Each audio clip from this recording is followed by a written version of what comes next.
Hi, everyone. Welcome to Stuck in the Upside Down. We're going to open this episode by diving into Stranger Things episode 1, since this is our episode 1. So, going back to Stranger Things, episode 1 was November 6th, 1983. And as some of you have seen the show, know the show takes place in a fictional place called Hawkins, Indiana.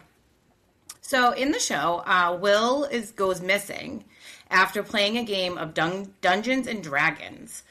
Dungeons and Dragons, I personally never played that game. I don't know much about it. I learned a lot by watching, Stranger Things and kind of figuring out what it was. Back when I was a kid in the 80s, I do remember kids playing it. It was more, this might sound like stereotypical, but of like a boys' game, I feel like. But this game has a huge part in the show because it does help the kids of Hawkins, Indiana navigate the Upside Down. They use this game to figure out some of the mysteries that were going on and where to go and kind of deciphering what was going on throughout the show. It is considered a board game. So, when was the last time anyone played board games? I know I play board games sometimes with my kids, my daughter, but board games now are so different, I think, than they were back then. But throughout the show, they bring up Dungeons and Dragons and they make different references to it. So you definitely learn about the game throughout the show. Will is actually the dungeon master and their party is fighting a Demogorgon, which is a creature. So on the first episode, Will's on his way home and he's riding his bike past the laboratory and lights on his bike begin to flicker. Meanwhile, Eleven escapes from Hawkins National Lab, and after running from Dr. Brenner, she's found by Mike, Dustin, and Lucas, who are actually in the woods while they're looking for Will. On November 6, 1983, the number one song was Lionel Richie's All Night Long, reaching number one on the pop charts, R&B, and contemporary.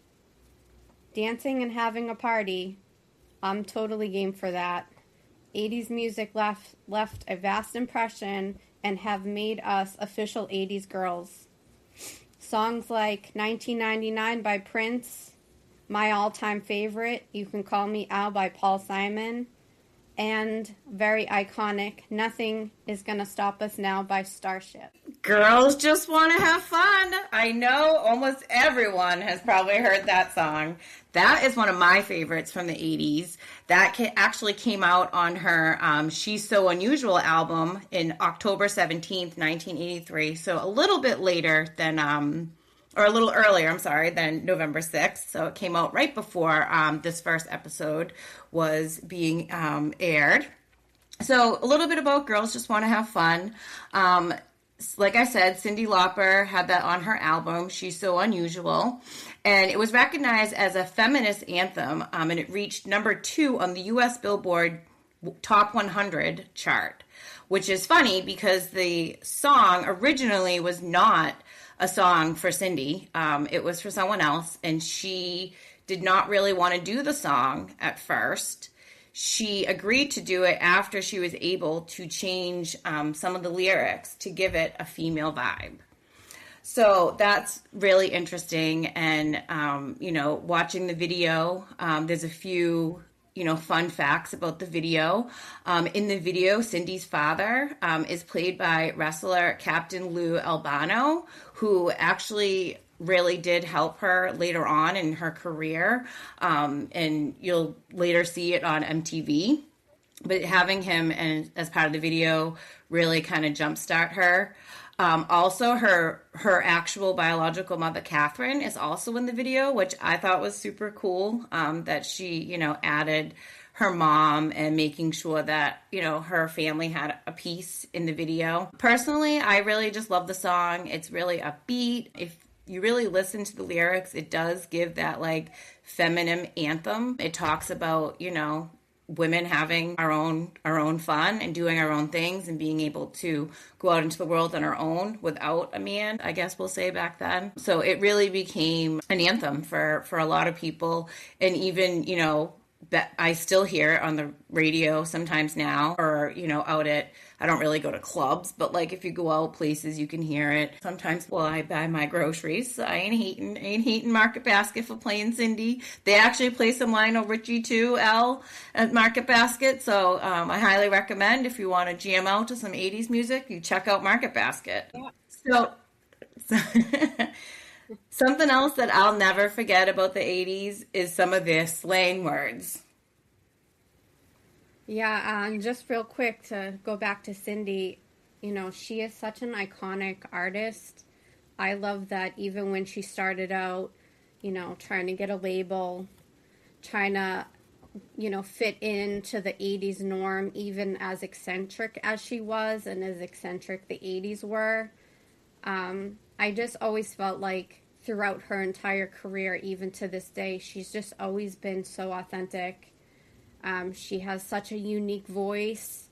I don't think I've heard anyone that's ever compared to Cindy or someone that could even mimic, her performances or her volume. Sometimes I don't always understand what she's saying, but it doesn't matter because I'm still jamming out to her, her hits. And Girls Just Want to Have Fun is just something that no matter where you are or what you're doing, you just want to stop and like let your hair down and puts a smile on your face. So I definitely love this song. And I just love that she's still going. So it's pretty inspiring for me. As far as the slang words that we were talking about, thinking about like our kids now in the ridiculous words that they use to describe things, diving back into what we were saying in the 80s was even more ridiculous.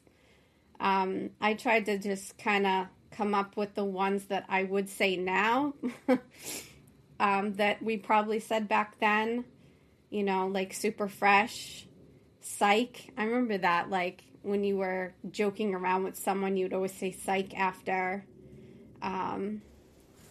Talking to your friend that's being crazy, tell them to take a chill pill. As if. I remember this from the movie Clueless, but I don't really remember. I don't know, like this was 80s, but I guess it was. Yeah, I don't remember. I remember it from that movie too, but I can't remember ever hearing really anyone like say it all the time. I guess like the chill pill's funny to me because like we really do take like chill pills these days. We all need chill pills these days.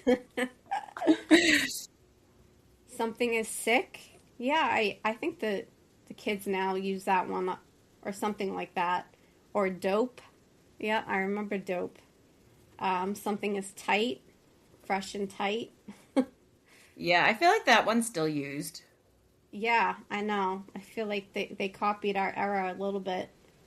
But it does. It just really takes you back to think about the language and what we thought was cool and how trends start. Like, I always think about, like, why is my kid thinking that this is cool? Or, why are the kids wearing this now? Or why won't my son cut his hair type of thing? Like, I'm wondering who's starting these trends.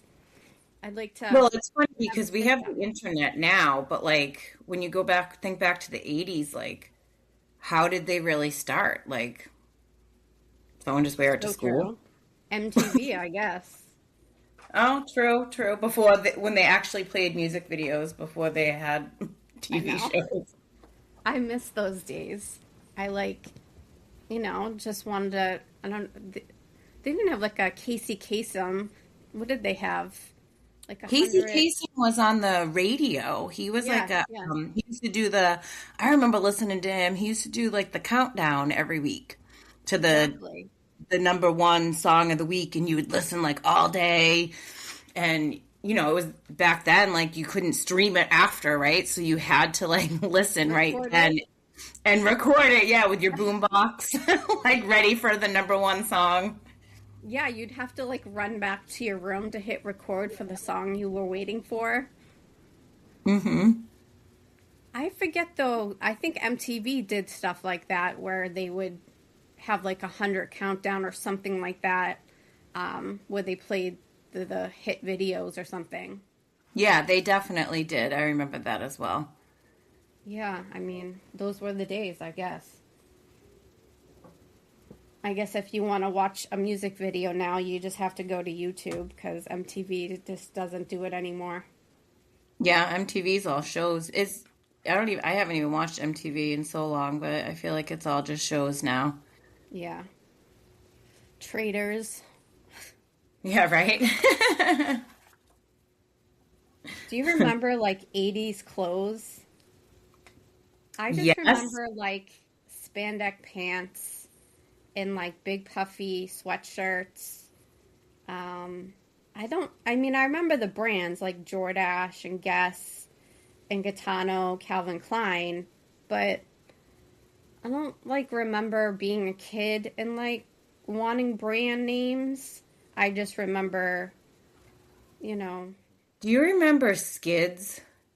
They were the ugliest. They were like these plaid pants, and they had like a little logo of like a car with like skid marks on the back of it. And I remember my older siblings had them, and I wanted them so bad, and like we were poor, so like I couldn't afford to buy them because they were expensive. You had to buy them at like a special store.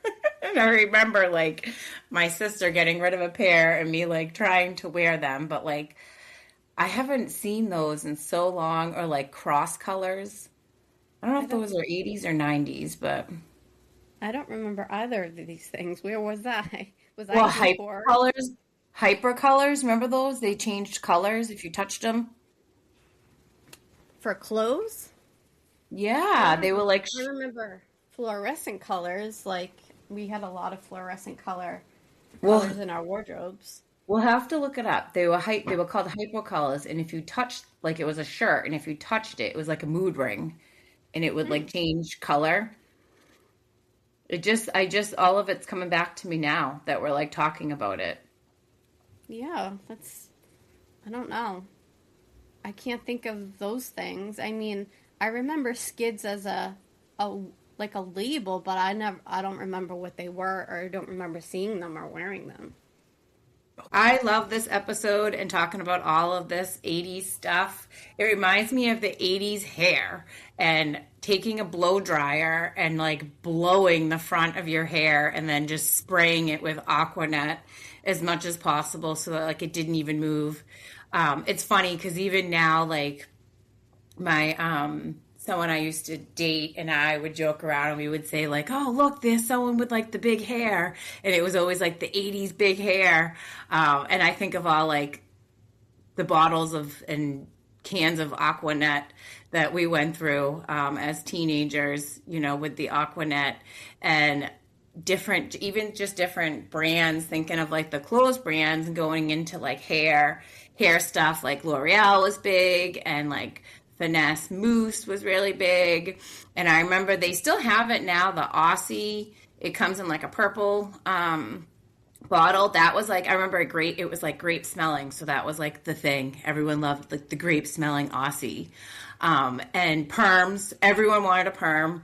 And my hair's curly, so my friends and everyone would be going out and getting perms and doing the hot rollers and like those pink like foam curlers that you like put in your hair when you're wet and they like snap and the next morning your hair is like all curly. Well, I was, using the crimping iron or like straightening my hair. Everyone else was trying to get it curly. So that was fun. And like perms. I think I did get a perm once, even though my hair's curly. It was like one of those like tight wrapped perms. And the smell, I remember like your hair smelled for like days after you got a perm. It was just stanky. Like nothing like now I feel like the hair stuff we have is stinky, but not anything like that.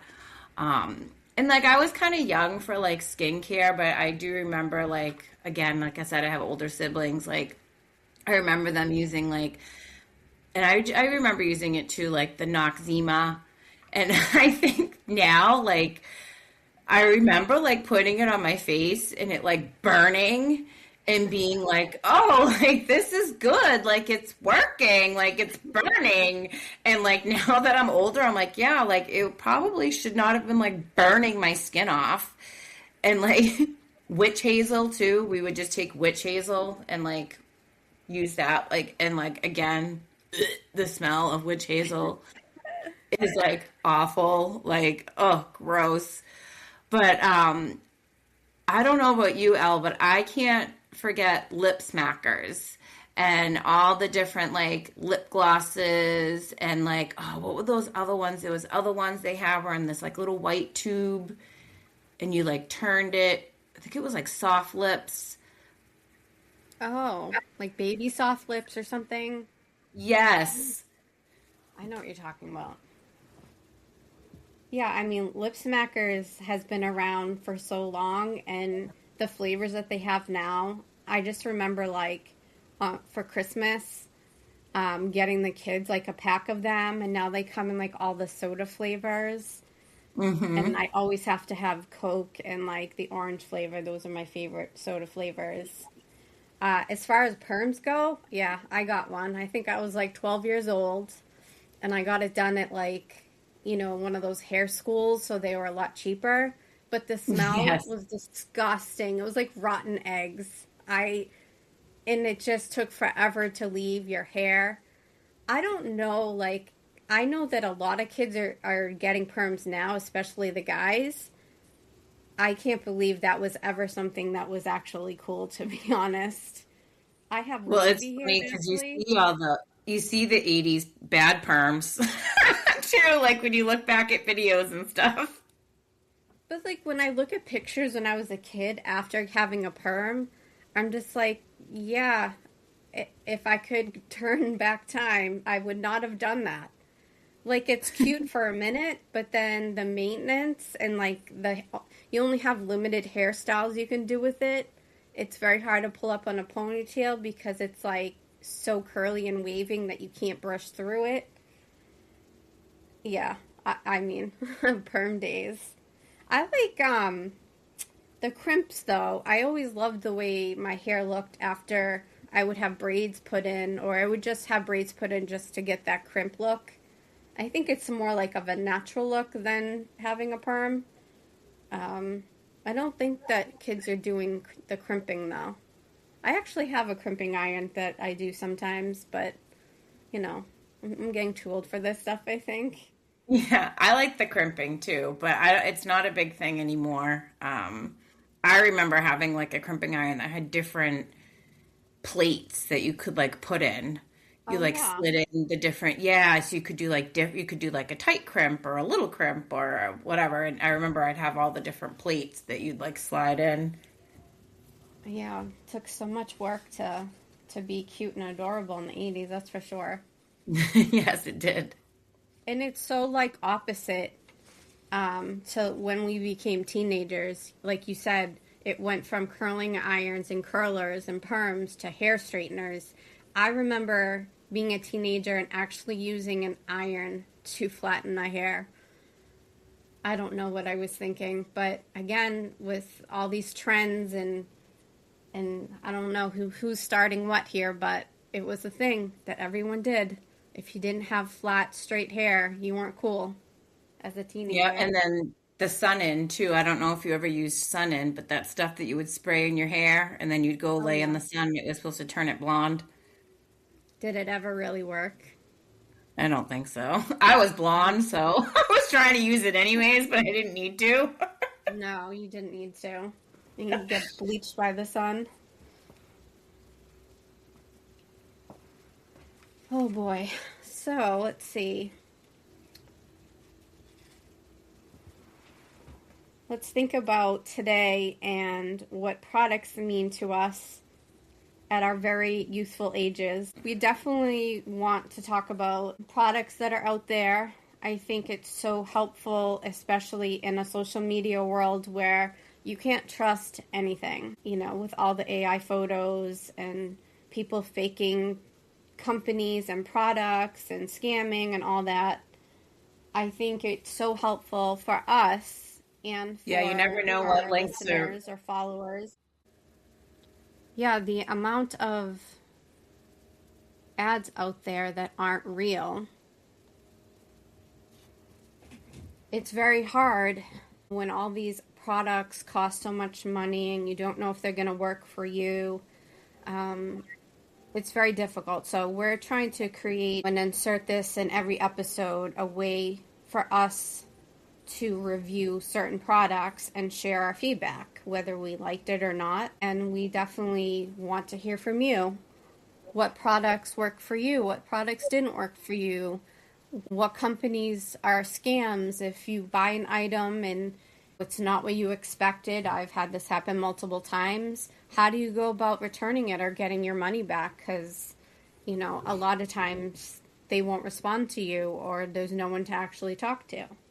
So I'll start off with this.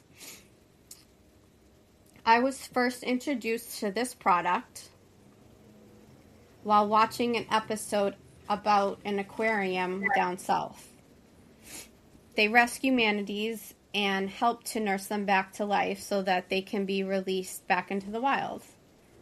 The wounds from the engine propellers can cause permanent scarring on manatees.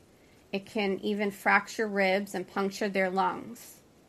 Using honey helps by directly applying to the wounds, providing antibacterial and anti-inflammatory properties. So just using honey is going to help these animals heal so much faster, and then less risk of getting infection while they're applying it. So they're actually putting the honey right into the wounds.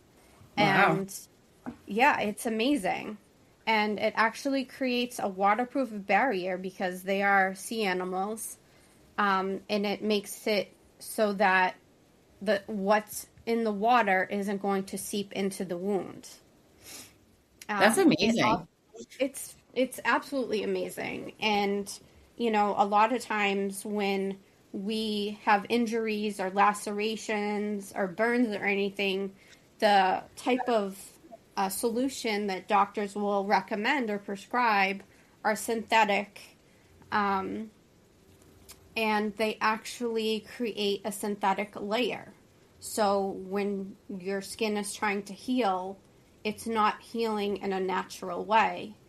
And the honey actually helps your tissue to regenerate, which in the end will heal the wounds in a more natural way. And then myself, because I've had so much experience with wounds, this will help with the scars.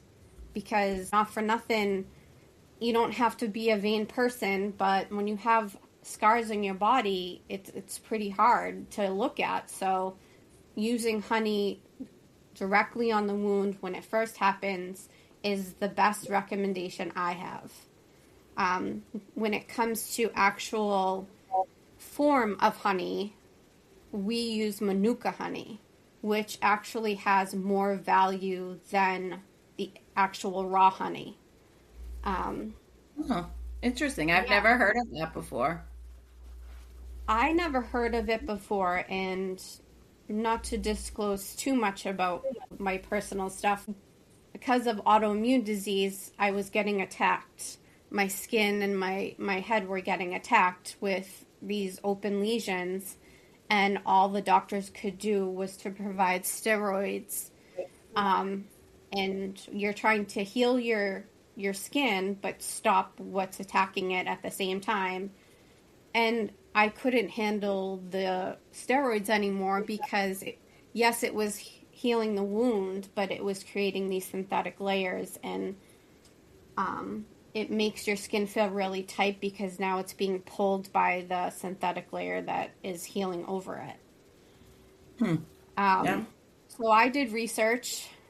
I have a lot of doctors, and nobody told me about this, but I did research, after watching this episode of The Aquarium. And you can buy Manuka honey in many forms. And I probably have every form that they sell. It has what they call MgO, which is a non-peroxide. So normally when we think of a wound, we use hydrogen peroxide. This has no peroxide in it.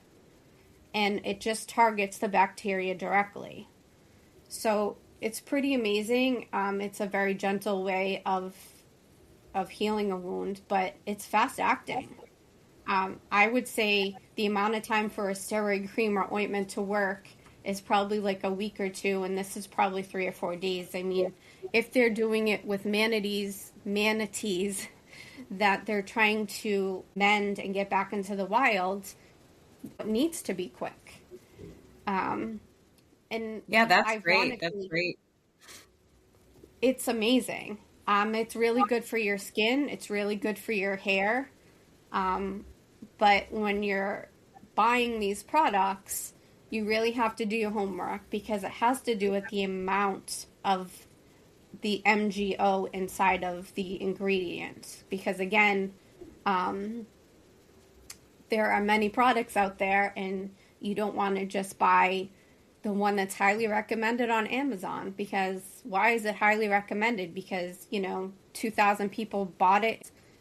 So what I'll do is when our Facebook page is updated, I will post the actual brands that I find most helpful and have the most amount of MgO in it that I have found. And if you have more information, please feel free to comment when we post this. That's great. I'm looking forward to seeing some more about that. I love like natural ways to like heal and do different things and not have to, always use like a medication or like chemicals. So like I love that. And I love that it has like some background to it. Like you said, they're using it with the manatees and stuff. That's really cool. Yeah, I love the animals, so Yeah, me watching too. these poor babies, just swimming along and getting wrecked like that, it's just heartbreaking. So the fact that they can do something like this really warms my heart. Yeah, I love that. I love manatees. I went to Florida a few years ago and saw manatees for like one of the first times. And I was like, all right, I think like if I come back in my next life, like I want to come back as a manatee because like they literally just float around and eat. And they're like, they don't have a lot of enemies, obviously, like you said, some of the issues come with like boating and things like that. But like, they're just so cool. They're so simple. I mean, I would give anything to just have like a simple, just float along through life experience. And, even I've been in Florida too and gone to a lot of these places that are rescuing them. They're just gentle giants. They don't hurt nobody. They just living, and I just love it. Yeah, me too. And so I have a review as well. I wish mine was as thoughtful and had some like kind background like yours does, but mine kind of goes along with like that, like you said, like relaxing and like chilling and being comfortable. So my review is actually on the Comfort brand sweatpants and sweatshirts, or we'll say clothing because they have multiple different like fabrics and stuff like that. It's a newer company. It started around 2022. A lot of people, you've probably seen it on social media. That was originally where I saw it. But like we talked about earlier, like I was a little reluctant to order because, it came up on like social media and stuff. So I kind of asked around on Facebook first to like other people who had ordered from there. I also went on and like read some reviews. I think that can be really helpful when you are shopping online for things. It's like reading the reviews. Some of the reviews and some things that people had shared with me prior to ordering was to size down, because the brand Comfort brand tends to run a little bit bigger. So that was definitely accurate. I sized down and it was still kind of big, but I like my stuff big, so I didn't end up returning it. One of the things that people did mention, and I did read in the reviews, was that like they don't have a very good like return policy. Like Elle mentioned, like some companies are really hard to get a hold of. Unfortunately, this is one of them. So again, just something to know. Like I didn't mind because I figured I would keep the stuff anyways, even if it was a little bit big. If I had to go through the hassle, I would, but not everyone likes to do that. But a little bit about like what I ordered in their product. Like I said, they have a variety of different types of, sweatpants, pants, shirts, hoodies, pajamas. They have blankets. Most of their stuff's a blend of cotton and polyester. And they're really soft. They do have most of their stuff's like weighted fabric. They do have like specific weighted, like more weighted things that you can buy, which I really liked. Like for like sensory divergent people, they have like, they're a little heavier. So like kind of like wearing like a weighted blanket. I ordered sweatpants and then I ordered like, they have a travel hoodie because I do travel a lot. And highly recommend both of those. Like I said, I sized down like one size and the pants were still too big. The sweatshirt was good. It was a little bit big, but the pants, I make it work. But the travel hoodie has like all kinds of pockets.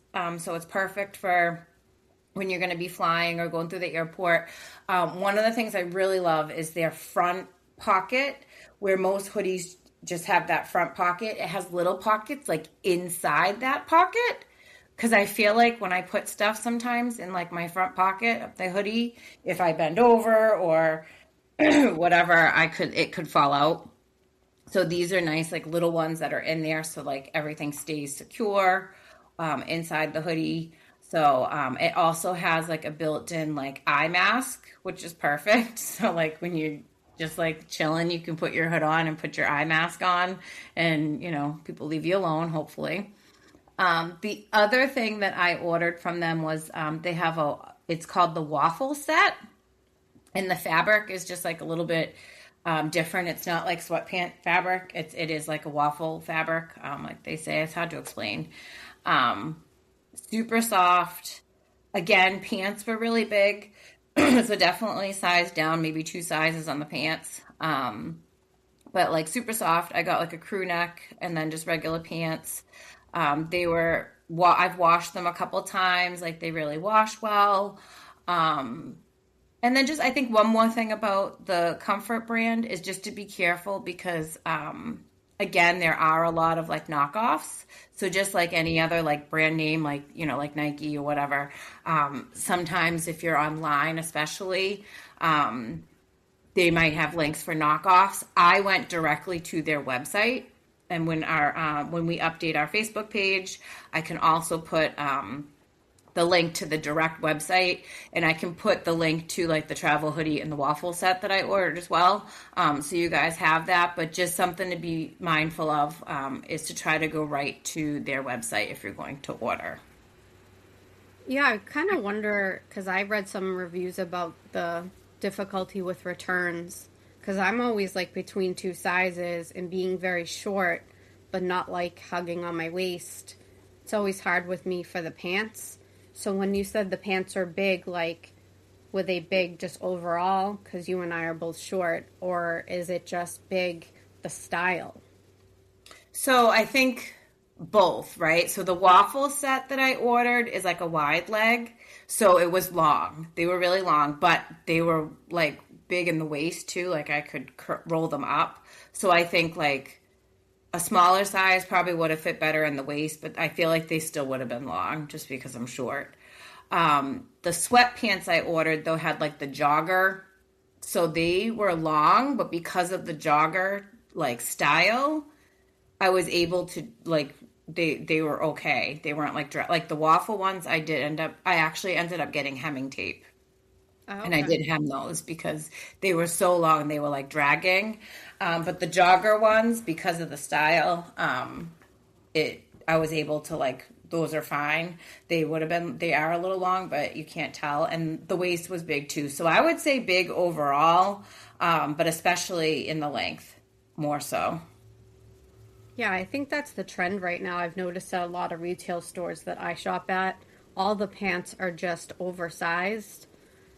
So it is Yes. good to know, when it comes to reviews, what you're getting, especially if it's difficult to return. What about the price? Oh, I didn't even mention the price. Actually, so I went directly to their website. I got 15% off for like my first order. Plus the stuff I got was on sale. So like for the whole set, like a hoodie and the sweatpants, it was like 65, I think, or $70. I think free shipping. So it actually I thought was a good deal because I've seen hoodies alone for $60, $65. So like I felt like it was a good deal. The waffle set was a little bit cheaper. I believe that was like 45. But again, that was for like a crew neck and pants. So I thought they were reasonably priced. And then, like I said, I did get the 15% off. So normally when you buy clothes or clothes like this, would you compare these sizes to like adult sizes or like junior sizes? Because that's always for me like obviously I'm bigger in a junior and smaller in a adult size. It's just when you fall in between, it's hard. Because my teenage son, who's fits into an adult large, has worn that hoodie and it fits him perfectly. But if I wore that size, I'd be swimming in it. So I'm just curious. Yeah. So most of their stuff, it like tells you on there is like unisex. So it's like a men's, right? So I think that's why, like, especially for women, you'd size down because it's like a men's size. Except for like the women specific stuff. And then it's more of a women's, not juniors. I would say closer to a women's and then like men's sizes. All right, that's good to know because sometimes it's not like always saying that, but like some of the retail stores, you can tell they are more of a junior store. So, like, if you're a size 6 or whatever in their store, you're going to be a bigger size somewhere else or whatever. So, that's good Yes. to know. Yeah. Yeah, no, you're right. It is like the junior and the women's and stuff's all different. Yeah, so you're right. That is good to know.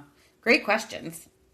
Yeah, I think this is awesome because I have not made a purchase with them, but I love being in comfort wear. So, definitely considering giving them a try. And you and I are pretty much the same size, so I can take your feedback. But yeah, Yes. so just for the listeners, I'm 5'1.5" max. I'm also 5'1.5". Yeah, I typically wear a size 4 or a size 2, probably a little bigger up top. Yeah, I'm like a 4 or 6 pants, and then I usually do like a small or a medium, like women's top. So that's good to know. What sizes did you end up buying with them? So the sweatshirt I got was a medium. And like I said, I could have gotten a small, but I like it big. So like, and I tend to wear, um, I'm always cold. So I'll wear like a long sleeve. I'll wear like a tank top, then like a long sleeve shirt, and then the sweatshirt. So I did a medium for the sweatshirt. And then the pants, I also did a medium, and I actually wish I got, like, they actually have an extra small. So I think I would have gotten an extra small. Like, if I order next time, I'm going to order an extra small. And same with the waffle set. I got a small in the pants and a medium in the shirt. And I think next time I would probably size down to a small shirt and an extra small pant. Okay, well that's good to know Yeah. because reviews can say one thing, but if we don't know the person reviewing like what size they are normally and their kind of figure is like, I think that's also helpful just having those details. I wish more people included that stuff in reviews. It's not like we know who they are, so you know if, I if the will way say, like, Sheen sometimes when I go on Shein, if you go to their reviews, some people will put their height and weight and then like, or a picture. So like a lot of times when I order from there, I don't order anything from there until I read the review because you cannot return because it's like out of the country or I don't even know, but like, and a lot of the stuff's so cheap that it's not even worth like returning it. But I will say that some people will put their height and weight, and like what size they bought and like and they'll put that in their review, which is I find very helpful. Okay. Yeah, that's good to know. I don't always find that information on when I'm buying on Amazon, but they have an excellent return policy. And ironically, I've gotten some really cute tops, not bottoms, on Temu, and they have a really easy return policy as well. Sometimes they even tell you to keep it and they refund you the money. Oh, that's cool. Not that I want that, because when I'm returning something, it either doesn't fit or it's just not what I thought it would be. So it goes on the donation box, but still good to know.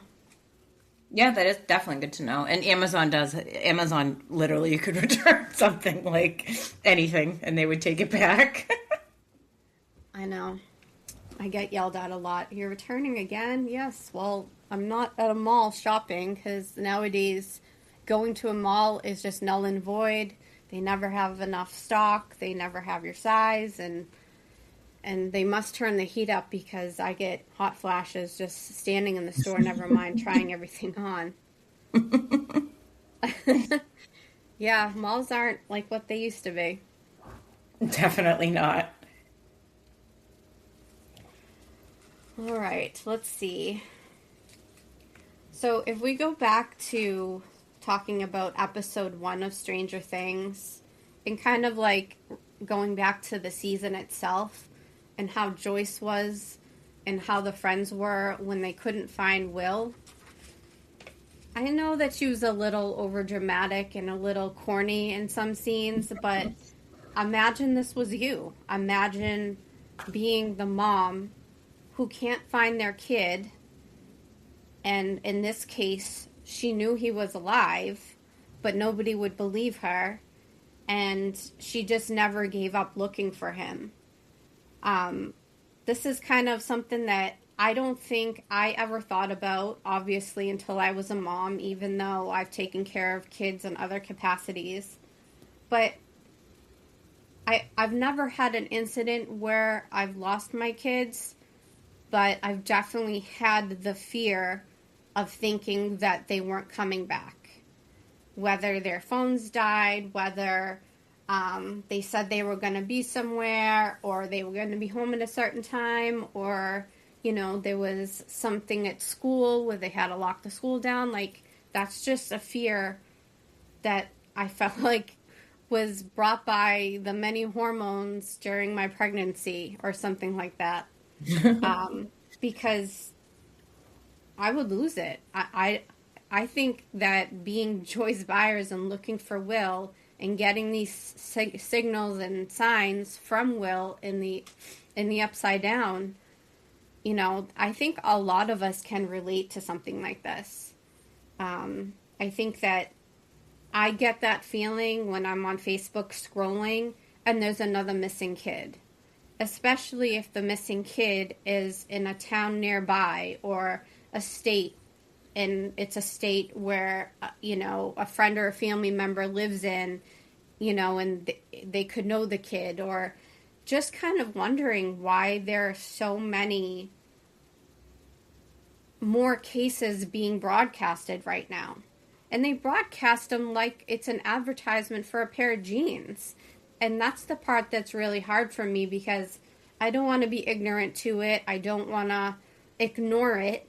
But is this, how much of this is real?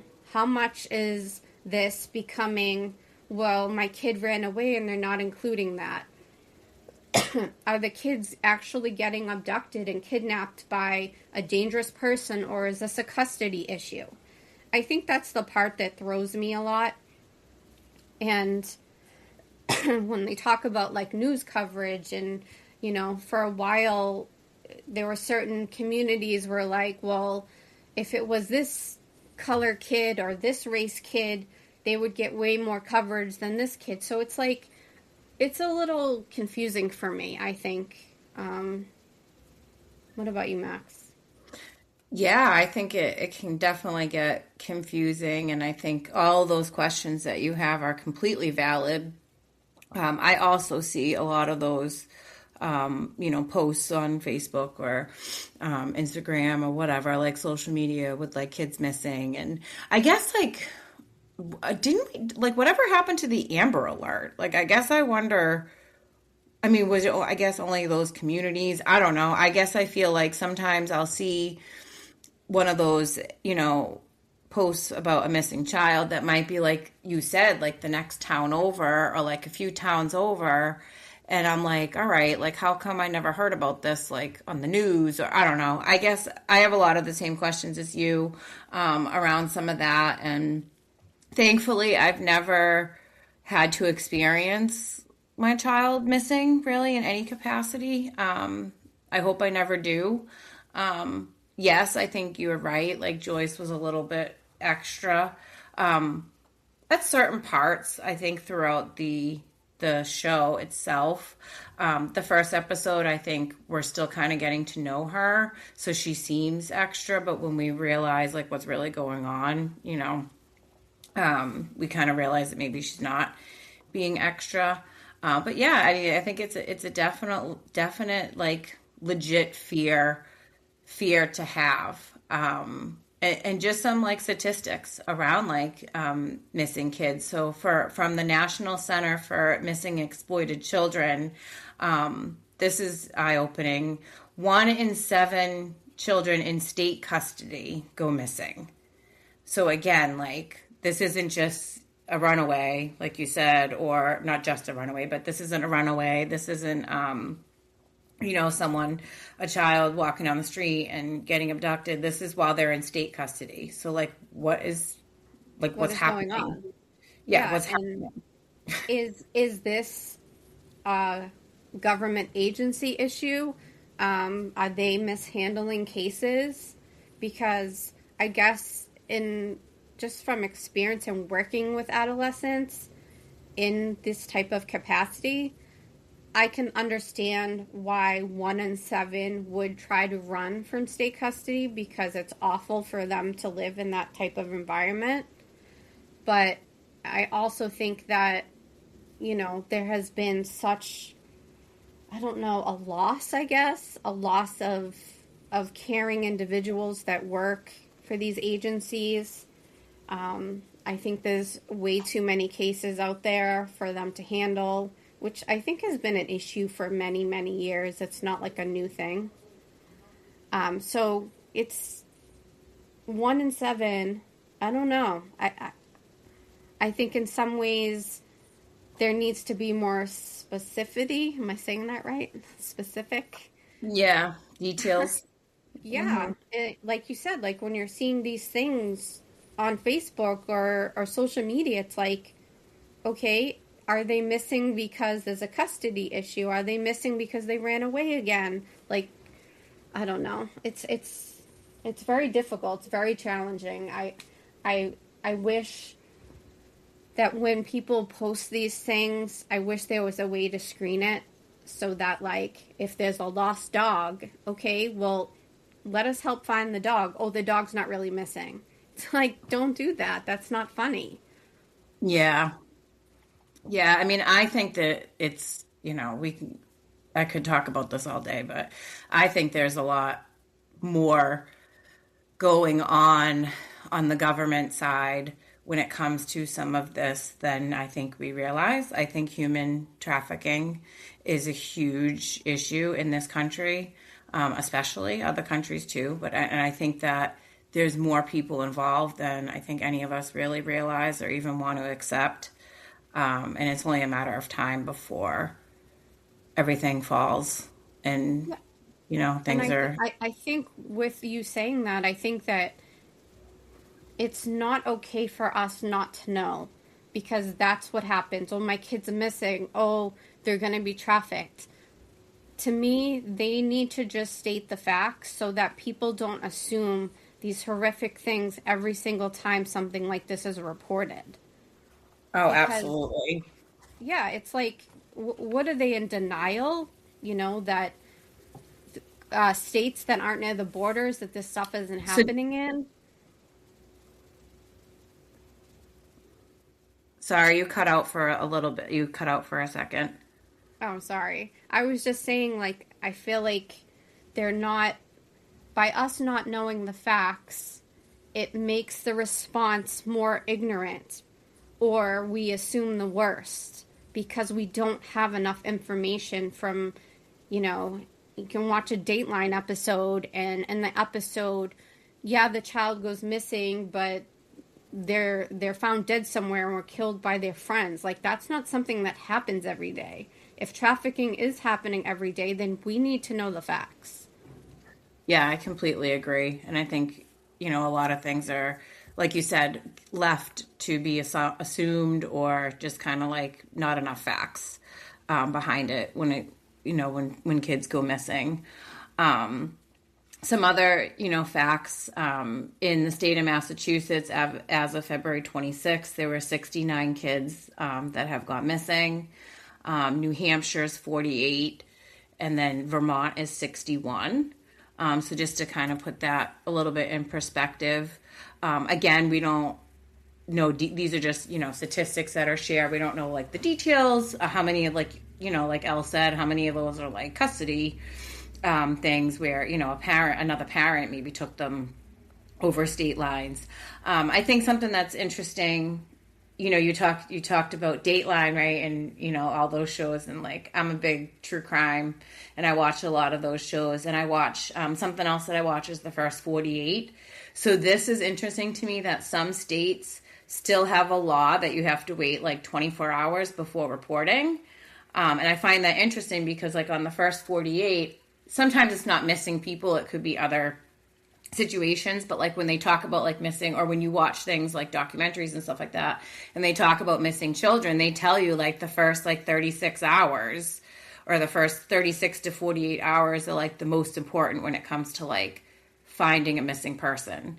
So like the fact that you have to, some states still require you to wait 24 hours before reporting is kind of like, all right, that's already, so now that leaves very little time to, try to find the person. Yeah, and it's probably very difficult for law enforcement equally when you have a kid that does have a history of running away, or that has mental health issues or issues with drugs and alcohol or something like that, because sometimes those kids are just leaving, and it produces this mass hysteria almost of concern in the public because we don't have all the facts.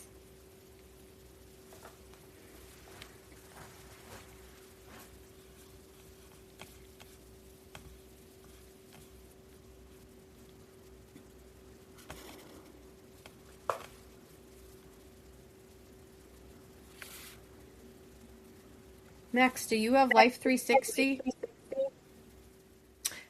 So I have something similar to that. I have like the just like location on my youngest phone. So it's not the Life 360, but it's through her iPhone. And I have her location. So I know there's a bunch of other apps that people can use. I use that one. That one seems to work for us. I guess I'd be open to learning about more other apps but I think what comes up for me too is like nowadays I feel like people get a little bit more savvy and turn the phones off. So like if something, I worry, I guess, that if something was to happen and someone, the person perpetrator will say, took her phone and turned it off, it would kind of, make it difficult to track either way. But yeah, I do use the location on the iPhone. Is it an app, or is it just a feature on it? It's just a feature on it. So like you basically, you have the option on the iPhone, you have the option to share your location. Okay. So she just has it so that her location's always shared with me. So if I pull up her, contact on my phone and click on it, a map's going to come up and it's going to show me exactly where she is. Okay, but I didn't know our phones could do that. Yeah, and like it's funny too because I can actually like see her like if they're say she's in the car or something with somebody, it will move and like you can see the little person move like on the map, so you know they're like traveling. Nice. Well, I know that I know like with the bikes and the car keys, what are they called? They have an Apple one. Um, Oh, like the a I can't think of what it's called, but I know what you're talking about, like the Apple Tag. Yeah, I'm just wondering like if they came up with something that was more flat or like not iridescent but translucent, like it could just stick on the back of the phone underneath the phone case or something. Because I know with the trackers, you have to have your location on. So Hmm. sometimes between the members of my household, you don't want the location on for certain apps, so you shut it off, but the apps require it to be on all the time. So like you said, if they were taken by a kidnapper and the kidnapper knew to turn the permission off, I wonder if there could be like a translucent tag or sticker, you know, smaller in size, flatter to the phone or something like that, where it you didn't have to do that in the settings. Just, technology stuff. Yeah, I feel like there's so much technology. One thing I did see, I haven't heard about it in a while, but I took a training on like preventing like sexual assault in kids. And one of the things they mentioned was those air tags.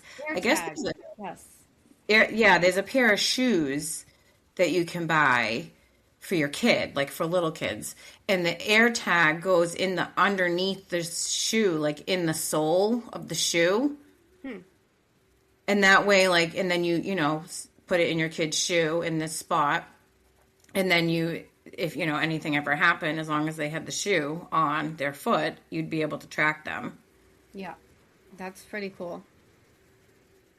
But I don't know the ins and outs of like how, like, I guess like I have questions. Like, do you have to charge this AirTag thing? Like, how does that, you know what I Yeah. mean? Like, do they need, like, does it have to be connected to like some sort of not Wi-Fi, but like, I don't know. I guess I feel, I have questions. I feel like all those things, there's little logistic things that we don't always know about. Yeah, that's true. I know. It's to safeguard everything, and it's not like it was when we were kids or like when the kids were kids in Stranger Things. They knew they were going to Mike's house. They knew where they went after school. They knew the parents.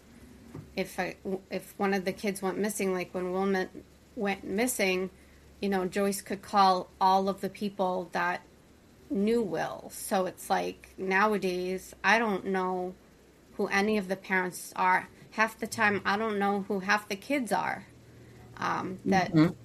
my kids are leaving the house to hang out with. And it's definitely a different world. Scarier, I don't know. Um, it's definitely scary for me. Yeah, I mean, I definitely think it's scarier. I think that things are more open, meaning like with social media and stuff, we're hearing more than maybe our parents heard. So like maybe our parents weren't as concerned because I guess they didn't know that some of this stuff was going on. But no, I think, you know, navigating all of this can be challenging, especially as a parent, as your children are getting older too, like you said. I feel like that saying, like, it takes a village. No one, we don't really seem to have villages like that. Like, back in the 80s, even in Stranger Things, like you said, like all the kids, neighborhood kids knew each other. They all hung out, they all played. Like, we have kids in our neighborhood that, my kids don't know and they don't know their names, they don't hang out, they don't play. So it's definitely a different world and definitely a different to navigate and try to come up with new ways to keep track of your kids and know where they are and keep them safe and have conversations with the parents that you can have conversations with before your kids go over there. And it definitely makes it challenging, absolutely. and scary. Definitely scary. Yeah, because I mean, there's probably like only 4 or 5 parents that I know. If I couldn't reach my son or my daughter, like who I would call, but the rest of them I have no idea. I can see on the Life 360, where he or she would be hanging out, but it doesn't mean at the drop of a hat, that they're in a friend's house and I have no idea who they are. So I think that having like street smarts is valuable, but I don't know if they're actually learning street smarts if everything is being relied on the technology. Because the response is, but you have my Life 360, so everything should be fine. You shouldn't have to talk to a parent. Like they don't really get it.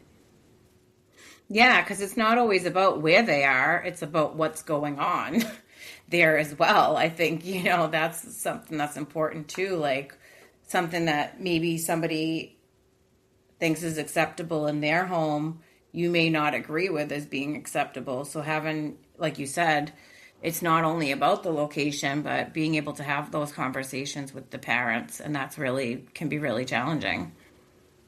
Yeah, and not all parents think the way we do. There, sometimes I'll say I want to talk to a parent, and I feel like I'm talking to someone who thinks I'm in outer space because I'm asking these probing questions like, are you going to be home? What time do they go to bed? Stuff like that. It's so different. Yeah, I think I've definitely felt that way too, because I do check in. I don't allow my children to go somewhere unless I know the person or at least have had a conversation with them. And, I'll bring them to the door, kind of walk in if I drop them off there. I've definitely felt that way too, where like you're having a conversation with someone and it's almost like you're bothering them by asking questions. And it's like, I just, same thing where like if I have someone else's child in my care, I want to know, like, do they have allergies? Like, am I going to be giving this kid going to, go into anaphylactic shock because I gave the cook something that, they have an allergy to, or, like if I need to get a hold of the parents, if there's an emergency, like I want to make sure I have that parent's information. Or never mind a simple thank you. Like, thank you for taking care of my kid and for feeding them again. Like, it's like, to me, it's crazy. Yeah, you're right. You're right. Just, I think that's definitely something that doesn't ever happen, is that simple thank you for, taking the kids and making sure they're safe. Yeah. And, more and more kids keep going missing. And I think that, some of that does go back to the lack of communication that you're kind of talking about right now, and not always knowing where your child is or what they're doing or who they're with. I used to pray that my child or my children stayed little forever. Now I can't wait until they're all grown because I don't know if I can handle much more of this. Yeah. I know. It's definitely, it's hard. It's hard, and the world is heavy and it's getting heavier, and, there doesn't seem to be a light at the end of the tunnel. So it definitely makes parenting more challenging. I agree. I think I'm ready for this phase of my life to be over. Yeah. And move on to the next thing. The next episode. Yes.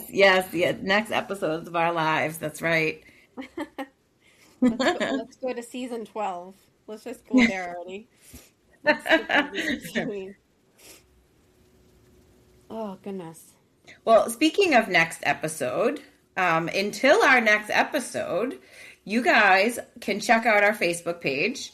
We are going to, like we talked about throughout the episode today, upload some links for some shopping. So if you want to go shopping and get some of the honey that Elle mentioned, or some comfy clothes that I mentioned. We'll put those up there.